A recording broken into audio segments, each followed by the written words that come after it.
tarde, gente. Então, agora oficialmente, né, agradecendo a Suzy aí pelo convite. É sempre muito bom poder conversar, poder contribuir, poder ajudar. Meu nome é Solange, como a Suzy falou, eu sou vice-coordenadora atualmente do programa de ensino de pós-graduação, aqui da UFABC, né, de ensino em História das Ciências e da Matemática, e o ano que vem, né, a partir de fevereiro, eu começo a exercer como coordenadora. Grandes desafios pela frente, né? Bom, eu estou logada em duas contas, porque sabe como é que é? Um você fala, o outro você apresenta, né? Enfim, vou tentar contribuir aqui, gente, da melhor forma possível. Eu não sei exatamente, né? Imagina, eu estou vendo 68 pessoas na sala, imagino que cada um tenha um sonho, um objetivo, alguns estão aqui talvez por só curiosidade, outros já estão focados mesmo, né? Pensando em entrar no programa, talvez alguns aqui já estejam, tem gente do meu grupo de pesquisa aqui também, meu irmão está aqui também, então estou vendo que está bem diversificado aqui o grupo, né? Então, muito bem, eu vou começar a compartilhar e, como a Suzy falou, acho que vai gravar, então, uma parte, né? Aí a gente, no final, fica para uma conversa mesmo. Na verdade, gente, eu nunca fiz uma palestra sobre processo seletivo. Vou ser bem sincera com vocês, né? A gente tira muita dúvida, né? Ainda mais na coordenação, claro, sempre orientando os meus alunos também. Então, espero trazer aqui algumas ideias para vocês, algumas informações, né? Principalmente que eu estou na coordenação, até facilita. E no final, aí a gente conversa mesmo, vira um bate-papo, vocês fiquem à vontade para perguntar o que vocês quiserem, o que eu puder responder, claro, né? Será muito proveitoso. Estou vendo bastante gente falando boa tarde a todos e a todas novamente. Vou começar a compartilhar aqui, então.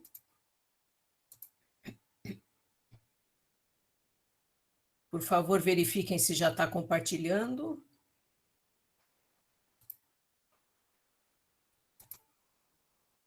Todo mundo está vendo? Sim, o pessoal já está respondendo aqui. A Gabriela também veio, ex-companheira aí da escola. Eu trabalhei por mais de 20 anos, gente, na educação básica, como professora de química, né? Falei da Gabriela, que eu trabalhei com a Gabriela no Colégio Rio Branco. Então, eu tenho uma experiência grande, muito grande mesmo na educação básica, por onde foi né, o meu percurso. E depois, eu até gosto de falar isso, porque pode ser que tenha gente até que se identifique, né? Talvez possa estar né, passando exatamente por essa situação, né? Eu fiquei muito tempo na educação básica e depois eu decidi ir para o mestrado. E eu não sei se acontece isso com vocês também, com alguns de vocês. E eu estava completamente afastada da vida acadêmica, né? A gente sabe, sala de aula absorve totalmente, a gente fica envolvido com os alunos, né? Com a escola, aquela coisa toda que vocês sabem bem como é que é, não vou me alongar. Mas aí depois eu resolvi voltar, né? E vou até contar um pouquinho para vocês durante a nossa conversa, até para vocês irem vendo os caminhos que vocês podem escolher. Na verdade, são caminhos, né? Então, hoje a minha ideia é falar um pouquinho aí de processos seletivos. Vou procurar falar um pouquinho mais especificamente até do programa que eu participo, porque é o que eu conheço mais. Sobre projeto, né? A Suzy até falou que já falou um pouquinho sobre projeto para vocês.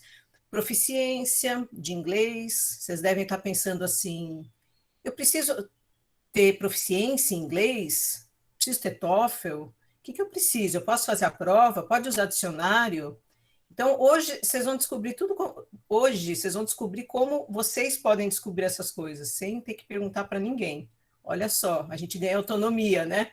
A prova teórica, como é que é essa prova, hein? Eu nunca fiz prova, como é que é? Também vou explicar aqui como é que vocês vão saber como é que é a prova, né? Ou pelo menos ter uma ideia, né? Saber como é a prova não dá. É como você vai prestar a FUVEST, não dá para saber como vai ser a FUVEST que você vai prestar. Mas dá para ter uma ideia do que vai cair, etc, né? Agora já falando para aluno de terceiro do médio, né? Que eu falava muito isso com eles, né?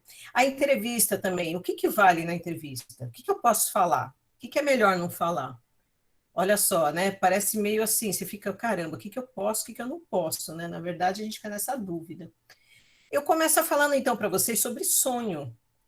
Porque, gente, muitas vezes eu quero fazer mestrado porque é um sonho que eu tenho. Aí, mas que motivação? Aí que é a diferença. Ah, eu quero aprender mais. Ah, eu quero me tornar um professor de uma universidade federal. Eu quero dar aula no ensino superior. Vai ser bom porque eu vou ter um acréscimo no meu salário. Eu simplesmente quero porque vai me dar um status, vai ser bacana, eu vou voltar a estudar, conhecer gente. Gente, todas as opções são obviamente válidas. Aí é o seu sonho. Só que aí tem uma questão.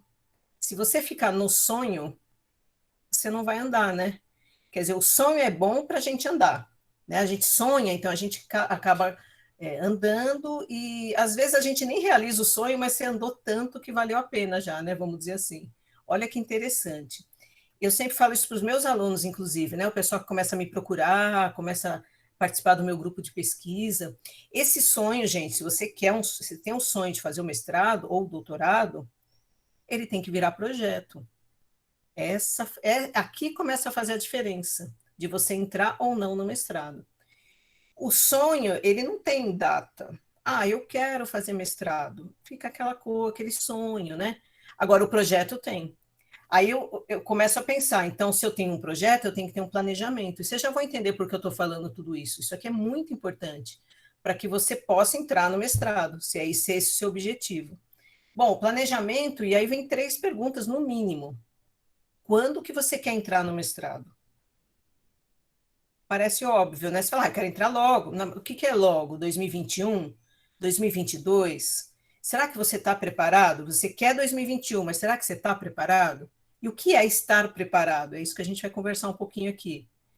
Onde você quer fazer? Ah, eu quero fazer mestrado em ensino. Tá bom, mas aonde?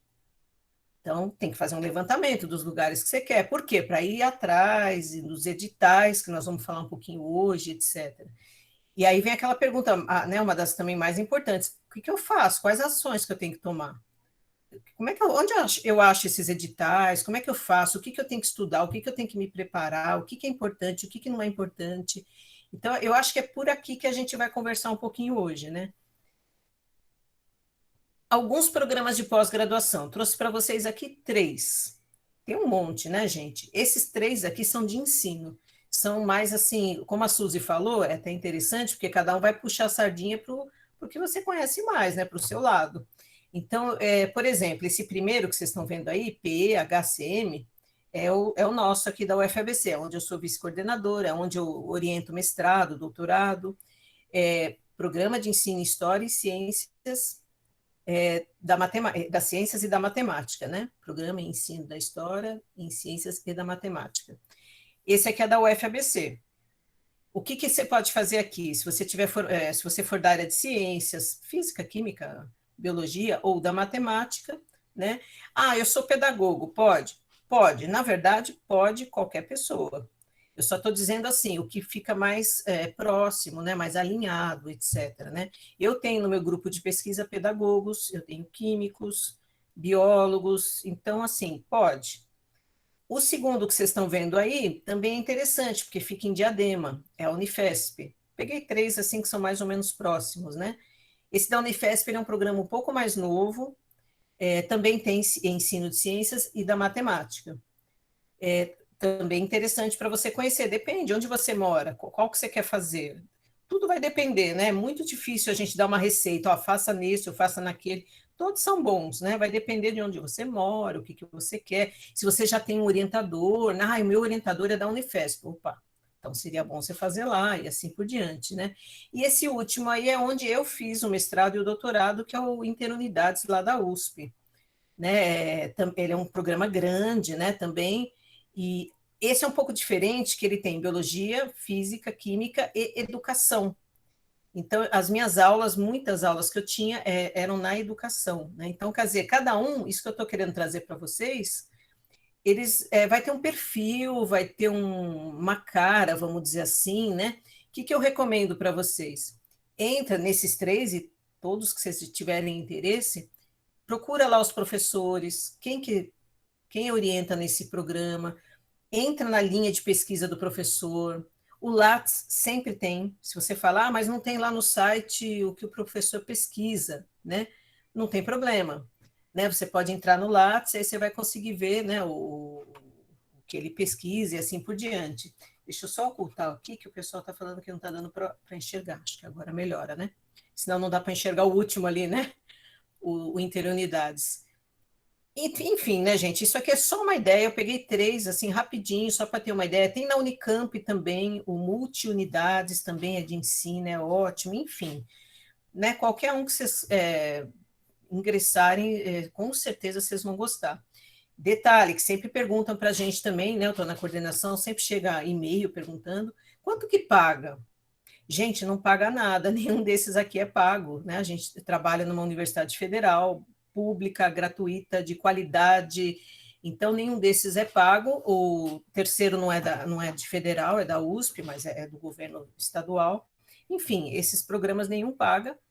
E, inclusive, você pode até ter a possibilidade de talvez conseguir uma bolsa se você não estiver trabalhando. Também vou falar um pouquinho isso hoje.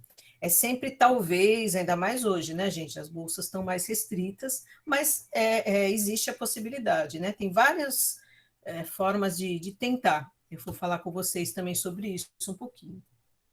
Bom, processo seletivo para entrada no mestrado e doutorado, né? Então, falando assim especificamente do nosso programa de ensino em História e Ciências da Matemática, da UFABC, para 2021, a gente já tem previsto um processo seletivo para entrada no segundo quadrimestre de 2021, que é maio, mais ou menos, que na UFABC, eu não sei se todo mundo conhece, mas é um pouquinho diferente. Ela é por quadrimestre, e o nosso segundo quadrimestre começa em maio. A gente está ainda fazendo agora o edital, nesse momento estamos fazendo, pensando, já reformulando o edital, e aí o processo seletivo vai ser lá para fevereiro, né? Então, esse aqui seria bem indicado para quem já está bem engajado, né? Já tem talvez um orientador, já está pensando aí no projeto, já está mais adiantado, já talvez tenha cursado como aluno especial, né? Aí, gente, são coisas que às vezes ninguém fala para a gente, né? Mas quando eu fui fazer o mestrado, como eu falei para vocês, eu estava muito tempo afastada, né, da área acadêmica. E aí, o que me falaram, né? Eu procurei uma professora lá para conversar. Ela falou: olha só, você está muito longe, você está muito tempo na educação básica, seria bom você se aproximar primeiro, né? Não que o que eu estou falando aqui tenha que ser assim, mas talvez seja uma boa trajetória, vamos pensar assim, né? E aí, o que eu fiz, então? Eu, nesse programa Interunidade, eu me matriculei como aluna especial, aí eu cursei uma disciplina, gente, aí eu percebi como eu estava bem por fora mesmo do que é uma vida acadêmica. Eu estava acostumada a fazer projeto pedagógico, né? Professora, a gente está acostumado a fazer projeto pedagógico. Importantíssimo, guardem isso, projeto pedagógico não tem nada a ver com projeto de pesquisa. Não parece, né? Parece que é próximo, não é. O projeto pedagógico, você quer ensinar o aluno, você quer que ele aprenda, né? O projeto de pesquisa, não. Se o seu aluno aprender durante a pesquisa, vai ser muito bom, mas não é esse o objetivo do projeto de pesquisa.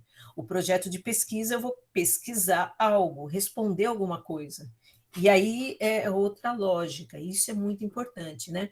E como é que eu vou percebendo essa lógica, né? Eu não sei, eu sou professora há tantos anos, eu não sei, eu também não sabia, gente. E é por isso que eu estou dando essas possibilidades aí. Tenta se aproximar como aluno especial. Você pode fazer em qualquer programa, né? Qualquer programa você escolhe, aí você pode fazer. Aí tem que ver as regras do programa, enfim, né? Mas é uma boa aproximação. Fazer curso de extensão na universidade, você também já vai se aproximando, vai conhecendo gente que já está fazendo mestrado. Então, são dicas, assim. Não tem nada de regra, tem que ser assim. Não, não. São dicas para quem, então, começa a sair do sonho e tentar virar projeto. Então, eu estou falando daquelas ações lá. Ó. Uma ação que você pode fazer, fazer um curso de extensão. Outra ação, fazer como aluno especial. Outra ação, procurar um orientador que seja mais ou menos da sua linha, mais ou menos o que você está querendo pesquisar. Eu recebo muitos e-mails, às vezes, você pode me orientar, eu quero fazer sobre tal coisa. Muitas vezes, pelo que eu percebo assim nos e-mails, são assuntos que eu não oriento, né? Vamos dizer assim, não é da minha linha de pesquisa. Então, né, vai ficar meio distante. Então, seria muito bom você, antes de, né, mandar um e-mail para algum orientador, dar uma olhadinha na linha de pesquisa. Ah, esse aqui trabalha com neurociência, gostei. Ah, esse aqui é ensino de biologia na educação não formal, gostei. Ah, essa daqui é sexualidade, bacana. Ou seja, você vai achar lá o que, que você quer. Ah, esse aqui trabalha metodologia ativa, que hoje em dia está bem, né? Bem na moda, no bom sentido até, né? Vamos dizer assim. Ou seja, você tem que realmente, eu diria assim, explorar um pouquinho. Porque às vezes a gente quer fazer, ah, eu quero fazer, coloquei na minha cabeça que estão me chamando, eu quero fazer o mestrado. Isso aconteceu comigo. Mas aí o que, que eu percebi? Que não ia ser assim, não ia conseguir fazer fácil assim, né? Eu até prestei, gente, eu não passei na primeira vez que eu prestei. Exatamente por isso, porque eu fui com a cara e a coragem, né? Cheguei até a entrevista e aí não passei. E aí eu entendi o que, que eu tinha que fazer para tentar, então, conseguir entrar, né? E aí, sim, aí você segue o trâmite, vamos dizer assim, aí a coisa vai, né? Bom, enfim, deixa eu passando aqui. Tem o site do programa, o nosso programa, é bom você ficar atento para as datas, etc., e todos os outros programas. Então, para quem está já, peraí, opa, quero sair do sonho para o projeto. Já escolheu as universidades que você tem interesse, os programas que você tem interesse? Porque, na verdade, eu estou falando de um programa da UFABC, a gente tem um monte, né, gente? Eu estou falando só desse que eu atuo. Escolheu lá o que você quer, começa a seguir. Vai seguindo. Toda semana, no mínimo, você entra lá para ver se tem novidade, né? Para ver se já saiu o edital, porque aí os editais eles saem e é tudo muito rápido. Então já é bom você ficar realmente assim bem atento. Enquanto isso, vai atrás de orientador para ver se a linha de pesquisa bate, se ele tem vaga, se ele vai oferecer vaga, todas essas informações para você se, ó, está tudo dentro do planejamento, né? E a proficiência, prova teórica, entrevistas, as outras informações, aonde que eu vejo isso? Não é uma dúvida que a gente tem? Onde que eu vejo essas coisas? Gente, no edital. Tem que ler o edital de cabo a rabo. Dá preguiça, porque ele tem 12, 13, 14 páginas, eu sei disso. Mas para que, que a gente faz o edital? Para que todas as informações estejam lá. Se você ler com calma, você vai ver que se não tiver tudo, tem praticamente tudo. E aí tem sempre um e-mail lá, se você tiver dúvida, mande e-mail, exatamente para essas questões que às vezes o edital não contemplou. Às vezes é uma coisa muito específica que você quer saber e não está lá. O edital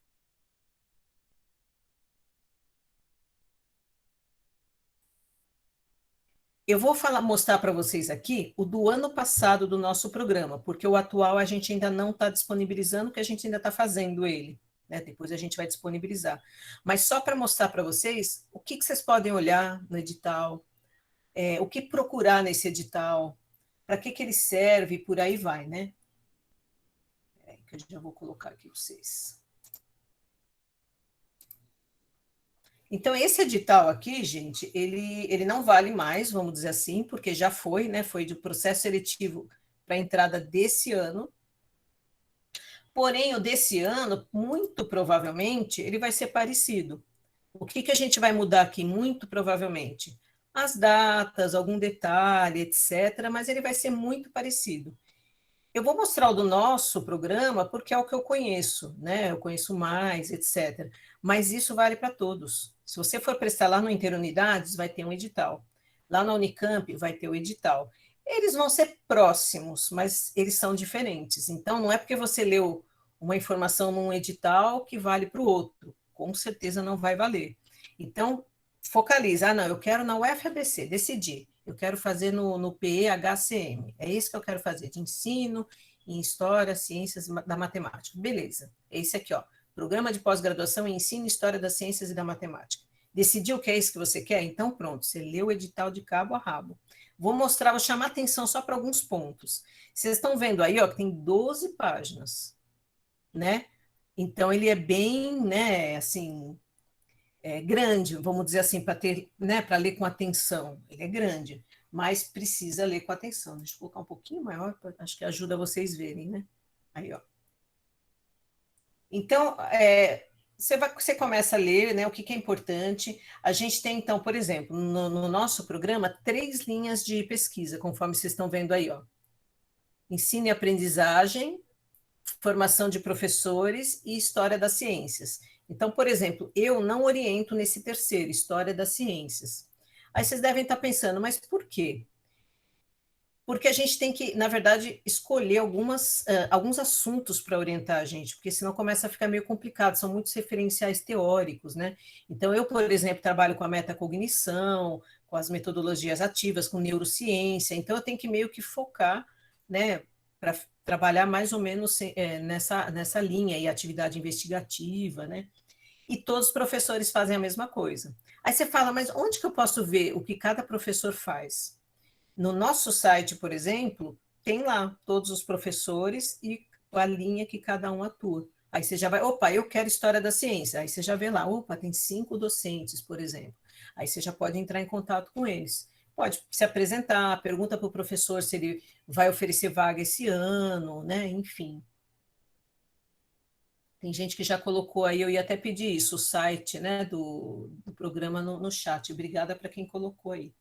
Então, aqui, ó, aqui tem as normas, então, ó, das exposições gerais. Então, normalmente, a gente elege uma comissão de seleção dentro do corpo docente do nosso programa, que atualmente a gente tem 40 professores no nosso programa. É considerado um programa médio para grande, vamos dizer assim, né? Olha que interessante, para inscrição no processo seletivo, você tem que ter concluído o curso superior de graduação até, né, ó, a data da matrícula. Às vezes a gente fica com essa dúvida, principalmente eu tenho alunos que estão acabando de se formar, e eles falam, só, eu posso prestar ou não posso? Eu vou me formar em fevereiro. Eu falo, aí você tem que ver quando que é a matrícula. A matrícula, no caso aí, né, nosso, não vai ser em fevereiro, vai ser um pouquinho depois, então provavelmente dá tempo. Só para vocês terem uma ideia, né? Eu tenho que ir lendo. Candidato estrangeiro, né? Eu acho que não é o caso aqui. Olha esse 1.4, que interessante. Na hora que você for fazer a sua inscrição, você tem que indicar um orientador. Então, por isso que é importante que você já tenha falado com ele. Porque você imagina que você não falou com o orientador e ele não vai oferecer vaga. Aí você vai perder a sua inscrição, vai ser indeferida. Digamos que tenha um orientador chamado Pedro, não tem, mas só ficticiamente, de forma fictícia, vamos dizer assim. Aí você fala, eu quero fazer com o Pedro, aí você põe lá, Pedro. Se você olhar nesse anexo 5 que está escrito aqui, ó, dá uma olhadinha aqui, anexo 5, ó, vai ter o nome de todos os professores e se eles estão ofertando vaga ou não. Então, você tem que ir naquele anexo 5, quando sair o edital, tá, gente? Porque esse aqui não vale, esse aqui já foi, né? Mas quando sair o edital para valer, você vai lá e vê, o professor Pedro está oferecendo. Beleza. Que seria bom você já entrar em contato com ele. É obrigatório? Não, não é obrigatório você entrar em contato com o orientador. Mas é bom, né, para você conversar, para ver se a sua ideia bate, né, com a linha de pesquisa do professor. Seria importante fazer essa ação, né? Tem gente que faz, tem gente que não faz. Estou só tentando dar algumas dicas, né? Aí vem aqui, ó, todos os candidatos deverão apresentar documentação comprobatória da suficiência, caso você tenha. E aí a gente já fica com aquela dúvida, mas suficiência e proficiência é a mesma coisa? É isso que você vai ter que ver aqui no edital, depende do edital. Quer dizer, suficiência e proficiência são coisas diferentes, mas depende do edital, cada programa vai pedir uma coisa. Tem programa que vai pedir suficiência, tem programa que vai pedir proficiência. A suficiência, normalmente, gente, a grosso modo falando, é mais simples. É só para ver se você tem a capacidade de ler um texto em inglês, em espanhol, etc. A proficiência é diferente, ela já vai cobrar aquelas 4 habilidades das línguas, né? Você tem que saber ler inglês, escrever, falar, ouvir. Por exemplo, no nosso caso, a gente pede suficiência. E como é que você sabe que no nosso caso pede suficiência? Aqui, ó. 3 etapas. Prova de suficiência está na primeira etapa. Então, se você não tem um certificado de suficiência, você não tem problema nenhum, você pede para fazer, você vai fazer a prova. Ela é de caráter eliminatório. E aí vocês devem estar com uma pergunta assim, mas o que é válido para eu comprovar? Já vou mostrar para vocês. Tudo a gente encontra aqui no edital, né? O que eu provo, né? O que eu fiz, por exemplo. Não é proficiência, Elaine, acabei de ver sua pergunta aqui. No nosso edital, especificamente, é prova de suficiência, né? Nesse edital, tá, gente? De repente, o próximo pode até estar diferente, né? Mas nesse edital aqui que passou, né? É isso que eu estou explicando, tem que realmente ler. Aí você fala assim: ah, mas eu tenho suficiência em italiano, pode? Aí você olha ali, ó, prova de suficiência em língua estrangeira, tá específico ali, ó, inglês ou espanhol. Então, nesse caso aqui, o italiano não vai adiantar, por exemplo. Talvez num outro edital possa servir, sim, depende do edital. Por isso que o tempo todo, ó, é o edital que é a lei, vamos dizer assim, né? Então, consulte sempre o edital, se você tiver na dúvida. E verifica que é de caráter eliminatório, não classificatório.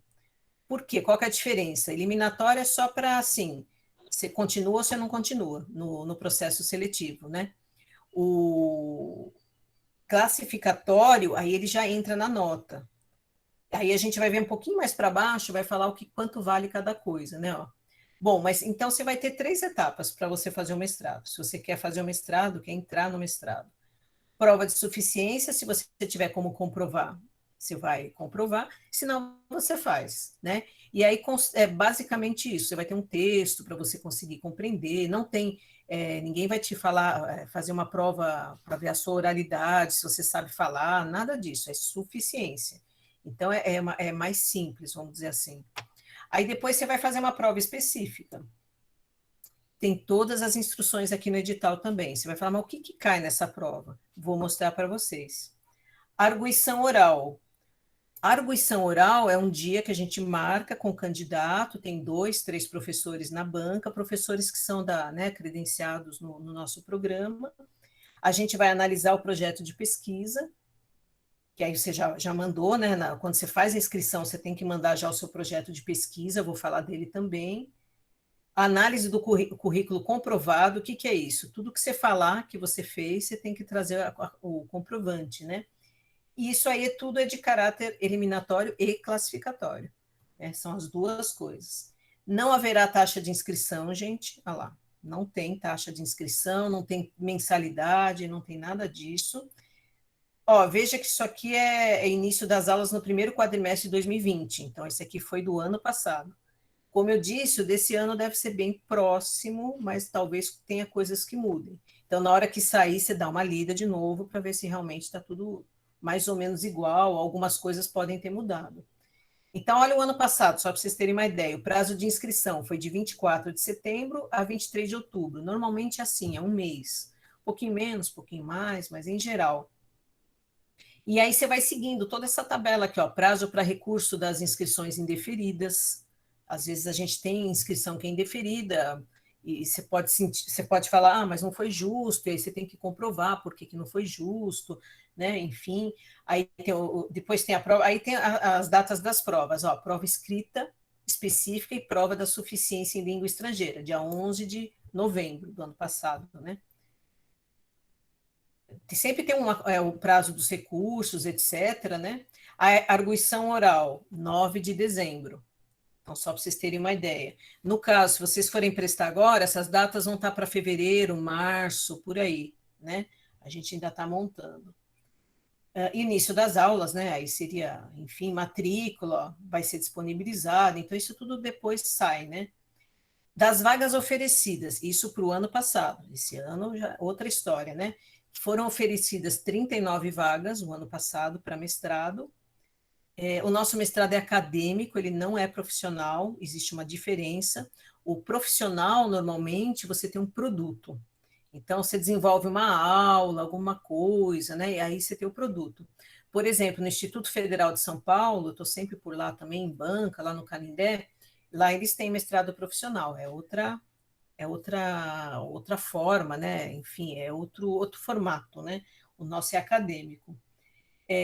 Os candidatos disputarão preferencialmente as vagas do orientador indicado, por isso que é importante, você não pode indicar um orientador que não está oferecendo vaga, porque aí não, né, como é que vai fazer, né? Você não tem orientador, né?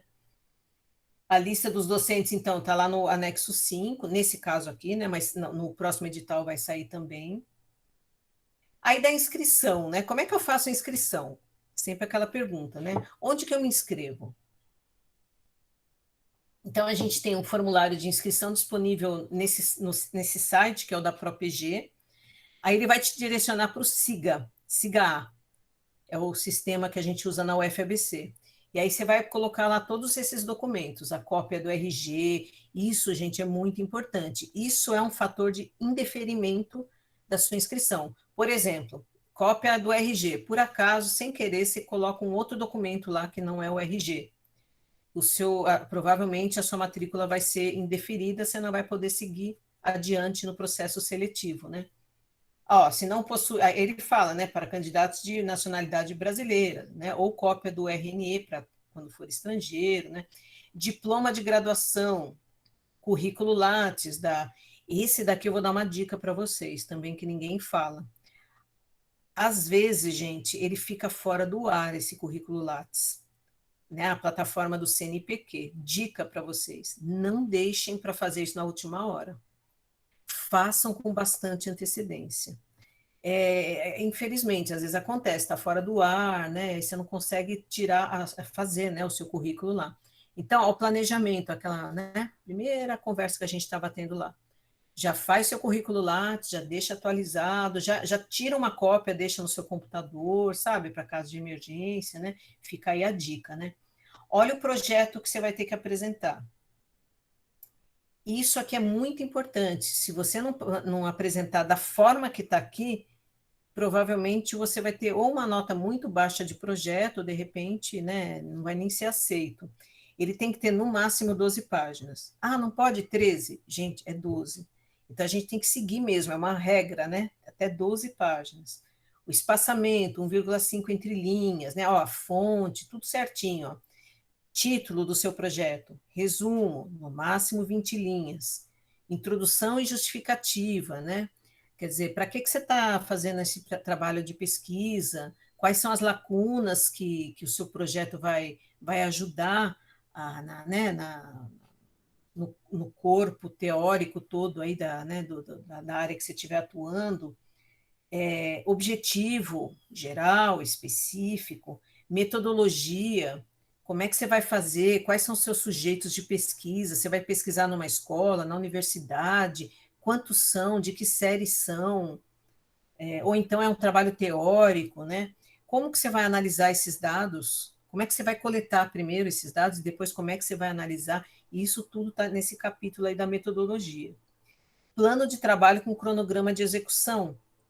O nosso programa, você vai ter 26 meses para fazer o mestrado. Então, você pode pensar aí o que você vai fazer em cada mês, né? Ah, no primeiro, no segundo, até o 20º, eu vou procurar referências bibliográficas, enfim, quando que você vai coletar seus dados? Você tem que ter um projeto já. Como é que você vai fazer né, tudo, a coleta de dados, etc. Né? E as referências bibliográficas, que a gente usa sempre a BNT, que a gente está no Brasil, uma dica também para vocês. Você fala, nossa, mas aquela, né, difícil de entender a BNT. Gente, pega algumas teses, algumas dissertações que estejam na BNT. Aí você vai vendo como é que as citações são feitas, como é que a gente põe lá no final. Essa é uma dica, ao invés de ficar lendo, né? 1000 manuais da BNT. Claro que é bom ter o manual da BNT até para você ir consultando.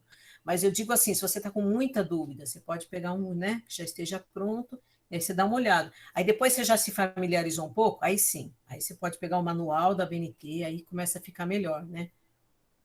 O que mais?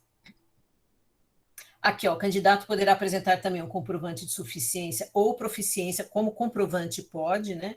Eu vou mostrar para vocês, ó, no item 5.23, lá para baixo. Se você não tiver, não tem problema. No próprio formulário você pede, você fala que você quer fazer o exame, porque você não tem. Eu, por exemplo, não tinha. Eu fiz no mestrado, eu fiz para inglês e no doutorado eu fiz para espanhol. Não tem problema nenhum. Você pede lá e você faz. Não serão aceitos pedidos de inscrição fora do prazo, isso é fundamental. Ah, mas eu tive problema de internet, e a gente sabe que isso pode acontecer, né? Porém, faça com antecedência, porque daí se minimiza os problemas, né? Faz sempre com antecedência. A gente é brasileiro, a gente sempre deixa para o último dia, né, gente? Eu entendo, mas aí você fica correndo riscos desnecessários. Você já não se programou? Você vai fazer mesmo, né? Você quer fazer um mestrado? Então já se programa, né? Para não deixar para fazer no último dia, né? A indicação de equipamentos necessários, né? Se for uma coisa mais específica. Olha aqui que ele explica agora, o item 5, como que é o processo de avaliação, como é que você vai ser avaliado. Isso é bom para você se programar. Você fala assim, eu vou ser avaliado nisso, isso aqui não é tão importante, né? Ó. Então, o processo seletivo, como a gente falou, são 3 etapas. Aqui, ó, a gente já fala os pesos, ó. Então, a prova de suficiência, ela não tem peso. Por quê? Porque ela é só eliminatória. Ou você está dentro ou você está fora. Vamos dizer assim, aprovado ou reprovado, né? Aí, o que vai ter peso é a prova escrita, que é o item 2, ó. Prova escrita tem peso, peso 2. E a arguição oral, que vai ser análise do projeto de pesquisa, etc., né? Peso 1. E aí a gente faz uma média, né? Então, você tirou 5 na primeira, 2 na segunda, sei lá, e a gente faz uma média para ver se você vai estar aprovado ou não. Da prova de, aí aqui tem todo o descritivo da prova de suficiência em língua estrangeira, né? Aí você vai poder ver o que você vai poder fazer, o que não pode. Então, por exemplo, posso usar dicionário? Repara que tem essa resposta aqui, ó. Você pode usar dicionário no dia da prova, né? Apenas o dicionário impresso. Então, mas você pode usar. Uma coisa também importante, gente, que a gente ainda não sabe o nosso processo seletivo, se ele vai ser presencial ou não. A gente ainda está decidindo, porque vai depender das diretrizes da universidade. Mas isso, né, quem for prestar vai ficar sabendo. Eu digo nosso, mas isso vale para todos, né? Qualquer outra universidade que vocês forem prestar. Não há revisão dessa prova, né? Aí aqui tem tudo que vale. Então, digamos que você tem um TOEFL IBT, né, que é o Internet Based Test, você tem que ter no mínimo 50 pontos, e assim por diante. Então, aqui tem tudo o que pode servir como comprovante. Mas eu tenho um comprovante de uma escola que eu fiz, do FISC, sei lá, muitos anos atrás. Não está aqui. Então, não vai servir. Então, tem que ser esses exames aí, esses aqui especificamente, e nessa pontuação, né, para poder valer, como equivalente, vamos dizer assim, aí você não precisa fazer a suficiência. Então, se você não tiver, você tem o TOEFL, mas esse só tem 40 pontos, por exemplo, nesse aqui. Tudo bem, aí você faz no programa, você pede para fazer a prova. Né? 40 pontos não serve, tem que ser 50 no mínimo. Da prova escrita específica. Então, ela é caráter eliminatório. Vocês estão vendo que as informações se repetem bastante? Ó? É meio que proposital, porque às vezes a gente perde as informações. Está escrito aqui de novo, ó, de caráter eliminatório e classificatório. Presencial, né, gente, que era o ano passado, esse ano eu não sei como é que vai estar no edital, a gente ainda está decidindo. O ano passado, sim, né, a gente não tinha ainda a pandemia lá no finalzinho do ano, né? Vai ter questões dissertativas, então você já sabe que não vai encontrar teste, vai ser dissertativa, e vai ser sobre conhecimentos de ensino e aprendizagem. O anexo 1, vocês vão encontrar um monte de artigos lá, para vocês poderem se apropriar, ler, se preparar para a prova, etc. Não é sobre qualquer assunto, é dentro dessa listagem toda aí que está no anexo 1. O candidato que obtiver nota inferior a 5, então, dessa prova teórica, ele está eliminado. Então, se eu tirar 4,5, se tirou 4,5, está eliminado, infelizmente. As provas escritas são elaboradas e corrigidas por uma banca, né? Todos são docentes do curso, né? Serão desclassificados os candidatos que não comparecerem, claro, né? Ou chegarem ao local da prova depois do horário marcado. Isso também é importante, viu, gente? No dia da prova, 8 horas. Recomendo, se for presencial, que vocês cheguem lá às 7 horas, né? Na hora da prova. Sei lá, só uma sugestão, né? Cada um faz como quiser, claro. Da arguição oral. Análise de projeto de pesquisa e análise. Gente, só para retomar, tudo que eu estou falando aqui, ó, vale para esse programa, né? Claro que as dicas que eu estou dando valem para qualquer programa, mas essas, né, as coisas mais específicas valem para esse programa aqui. Bom, enfim, aí vocês vão receber o dia da arguição, terça-feira à tarde, das 2 às 3, né? Normalmente a gente aqui, ó, 30 minutos, então você vai entrar numa sala, vai ter 2, 3 professores que vão te arguir aí durante 30 minutos, né?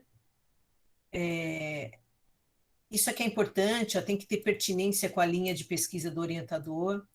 Então, digamos que você manda um projeto de pesquisa lá de história da ciência e me coloca como como opção de orientação. Quem tiver na banca já vai falar, poxa, mas a professora Solange não orienta em história da ciência, então a pertinência com a linha de pesquisa você já vai receber uma nota zero, vamos dizer assim, né? Não tem nada a ver. Por isso que é importante, né? Olhar a linha lá, não só, eu gostei do professor. Não, tudo bem, gostou do professor, bacana, isso é importante realmente, mas tem que ter a pertinência, né? Bom, enfim, tem várias coisas, né? Isso aqui é importante, né? Ó, a disponibilidade de dedicação ao programa. Principalmente por a gente estar num programa de ensino, gente, o que que acontece? Muitos de vocês são professores. Eu também era quando eu fiz o meu mestrado e doutorado. Durante o meu mestrado inteiro e durante o meu doutorado inteiro, além de ter uma filha pequena na época, eu trabalhava numa escola e ainda era coordenadora dessa escola, lá do Rio Branco, que eu estava falando para vocês. Mas aí, isso não significa que você não tenha tempo. Cada um tem o seu jeito, dá o seu jeito, vamos dizer assim. O importante é que você tenha disponibilidade de dedicação. O mestrado tem que ter bastante dedicação, o doutorado, então, muito, muito, muito mais. Eu acho que eu peguei rápido aqui uma pergunta que veio de dica do dia da entrevista. Essa é uma dica, por exemplo, que eu estou falando para vocês, né? Primeiro, falar bem assim, na transparência mesmo. Olha, eu trabalho 20 horas por semana, sei lá. O que que a gente não leva em consideração, né? Normalmente, se você falar assim, eu tô dando 40 horas por semana, mas o ano que vem eu prometo que eu só vou estar dando 20. Né? Não que a gente não vá acreditar em você, provavelmente, acho que você está falando a verdade, mas a gente tem que se basear, né, no que a gente está vendo ali, né, o que está sendo apresentado naquele momento. Então, olha como é importante o planejamento que eu falei para vocês lá do comecinho. Você está planejando fazer o mestrado? De verdade? Então já arruma a sua vida para isso, se for possível, né, gente? Claro, cada um sabe da sua vida. Eu, por exemplo, quando eu fui fazer o doutorado, eu pedi redução de carga horária na escola que eu estava trabalhando, que era o Rio Branco. Eu pedi redução, porque eu sabia que eu não ia conseguir. Né, com aquele monte de aula, eu pedi redução, consegui a redução, aquela coisa, né? Você tem que pôr na ponta do lápis dinheiro, tudo aquilo que a gente sabe bem como é que era, né? Mas, enfim, aquela programação mesmo. Deixa eu falar uma coisa que eu acho que é importante também, que ninguém talvez vá falar para vocês de uma forma tão clara como eu vou falar agora, mas assim, fazer o mestrado, gente, estrito senso, demanda muito, mas é muito tempo. Não é só fazer as disciplinas, não é só fazer a sua pesquisa, que já é muita coisa, né? Só isso já é muita coisa. Porque às vezes a gente pensa assim, eu vou fazer, tem aula à tarde, são 2 tardes, aí eu vou fazendo o meu projeto. Não dá para ir fazendo o projeto. Demanda muita leitura, é pesquisa de qualidade que a gente faz, né? Então você vai ter que ler muito artigo, você vai ter que ter tempo para se dedicar, para pensar no seu projeto, escrever artigo, né? No meu grupo de pesquisa a gente escreve muito artigo, artigo científico mesmo, que vai contribuir, né? Então, de verdade, é muito difícil eu falar para vocês, mas quanto de tempo eu preciso? Porque depende de cada pessoa, depende de como cada um se vira.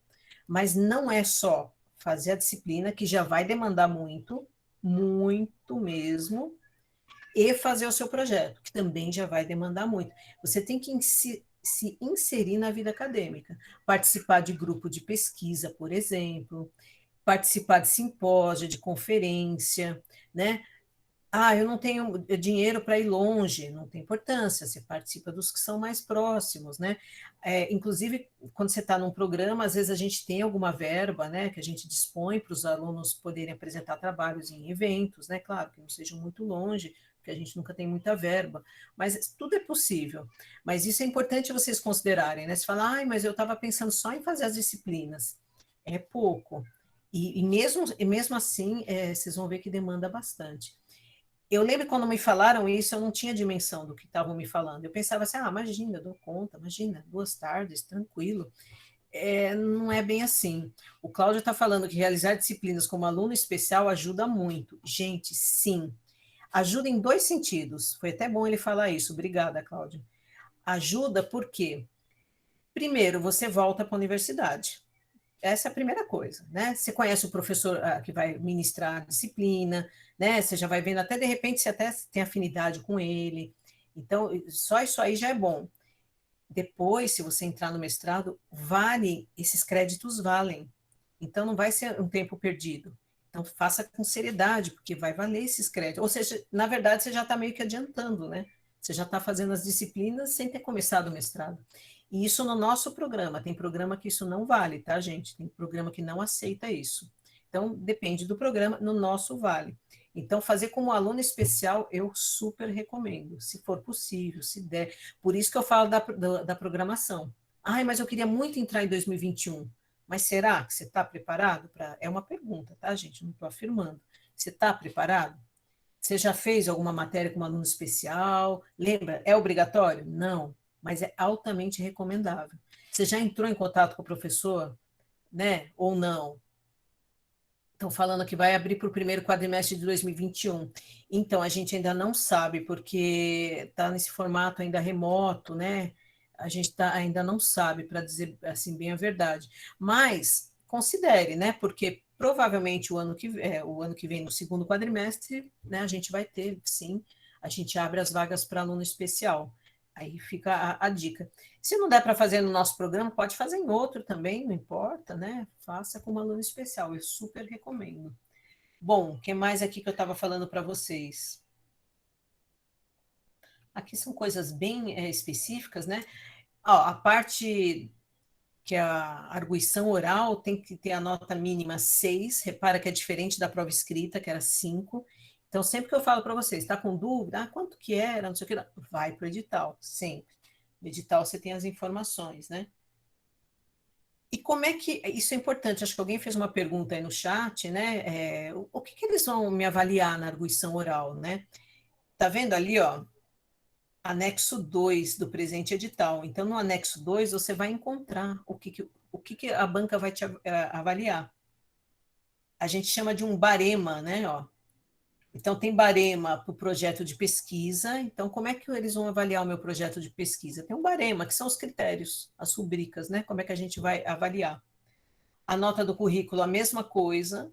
Tem um barema também, ó, anexo 4. Ou seja, os anexos que a gente às vezes acha que, né? Ah, esse anexo eu não quero ler, né?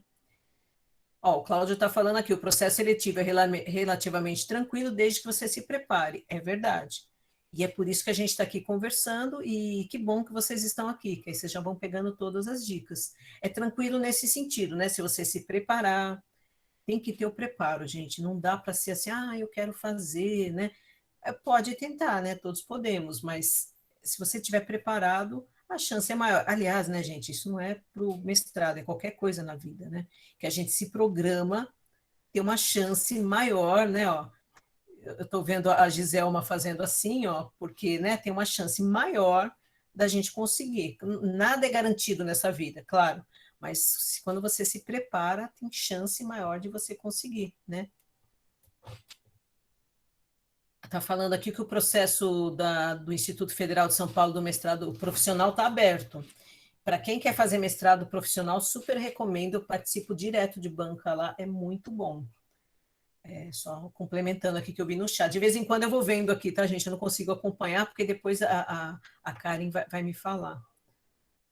Deixa eu ver aqui. Candidatos residentes no exterior é bem específico, né? Olha só, critérios de desclassificação, né? Então, prestar declarações ou apresentar documentos falsos, né? Por razões óbvias, né, gente? Não se apresentar à prova escrita, né? For considerado insuficiente na prova de suficiência, acontece. Eu tive uma candidata excelente, né? Ela prestou, ela tinha tudo para passar, mas ela não conseguiu tirar nota mínima lá na suficiência, ela não conseguiu passar ou né, a nota mínima também na prova escrita ou no projeto. Mas como né, o Cláudio falou, é bem isso, né? Se você se preparar com antecedência, por exemplo, para quem está bem afastado, assim, sabe, como eu estava, afastado que eu digo, está na escola já faz tempo, dando aula, nunca mais foi num congresso, talvez pensar para 2022. Né? Você pode aproveitar o ano inteirinho de 2021, fazer a matéria como aluno especial, você pode participar de um grupo de pesquisa, aí a sua chance maior para 2022. É só sugestão, você fala, ah, mas eu quero tentar agora. Claro que pode, né? Edital é para todo mundo. Estou só dando dica mesmo, né? Ainda bem, né? Não tem regra, né? nos casos de empate, né? Enfim, aí é uma coisa mais específica dos recursos. Matrícula, aí você não precisa se preocupar, porque vocês vão ficar sabendo, né? Aí tem que estar sempre de olho lá na ProPG, que é a nossa pró-reitoria de pós-graduação, né? Bolsa de estudos, talvez alguns de vocês se interessem, eu vou dar algumas dicas também que ninguém vai falar para vocês. Bolsa de estudo tem no nosso programa? Tem. Tem outros programas? Tem. Todos os programas, eles são, a gente responde, né, para a CAPES, né, que é é quem regula todos os programas de pós-graduação no Brasil. Então, todos os programas têm bolsas, não muitas, tá, gente? Infelizmente, gostaria de falar para vocês que tem um monte, mas obviamente não, são poucas.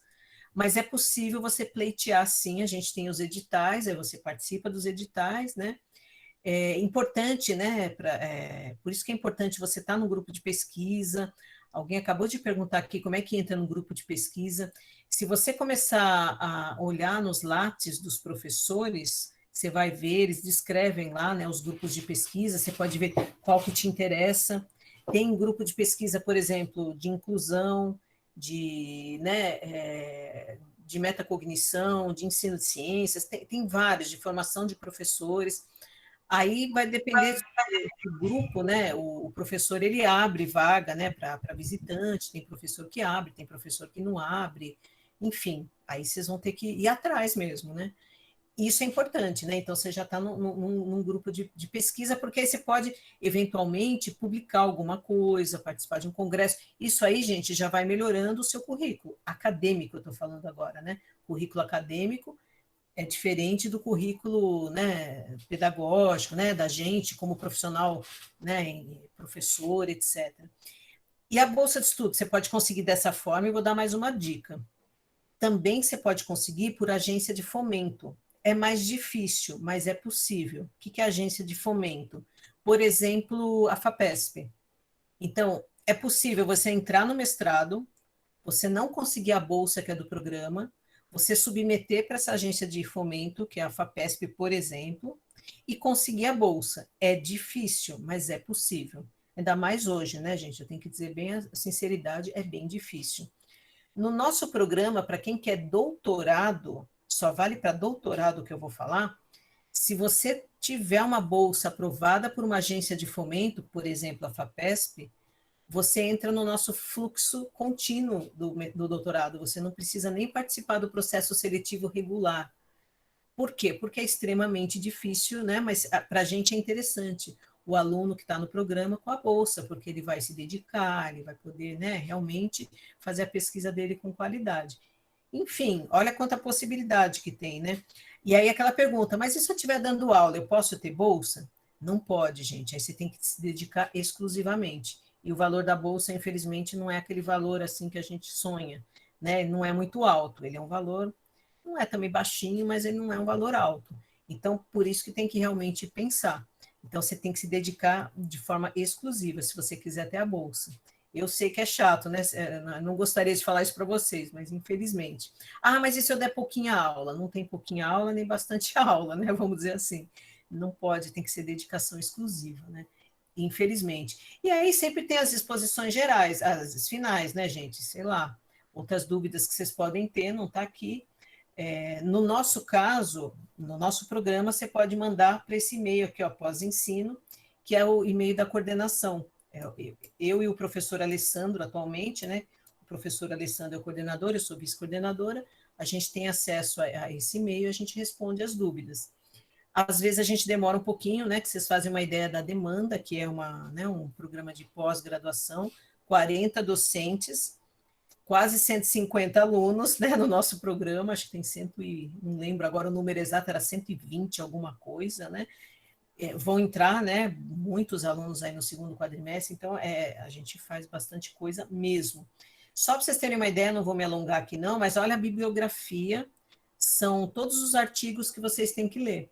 Mas nem anotem, não anotem, porque isso aqui foi do ano passado. Eu não sei se esse ano vai ser serão as mesmas referências, né? Mas a gente tem, por exemplo, o texto da Ana Maria Pessoa Carvalho, que é uma especialista lá de ensino de ciências, de atividade investigativa, o Libânio, Eduardo Mortimer, que é da área de ensino de química. Ó, não se assustem com as referências, dá para estudar. É verdade, gente, são artigos que você vai lendo.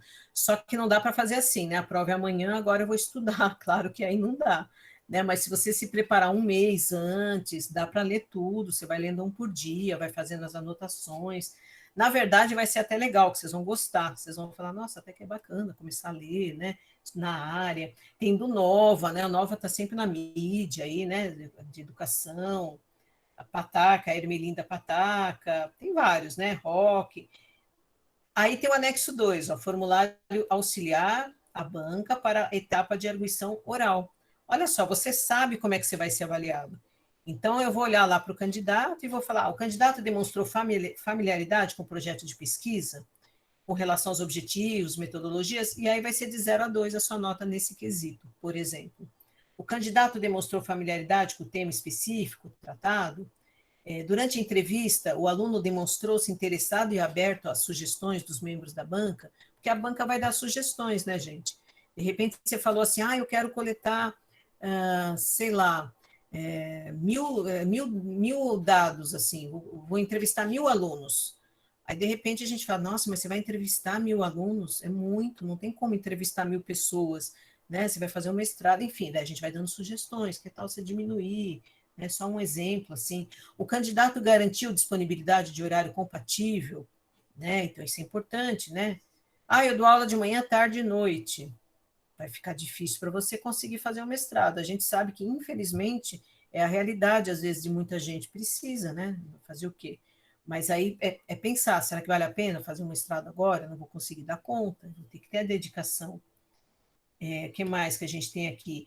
O barema para avaliação do projeto de pesquisa também, ele vai ser avaliado em todos esses itens aqui. Olha lá. A justificativa é clara e pertinente, por aí vai. Barema para avaliação do currículo. Então, por exemplo, se você tiver graduação e licenciatura, você vai ter 5 pontos. Ó. Se você tem graduação em bacharelado, 4 pontos.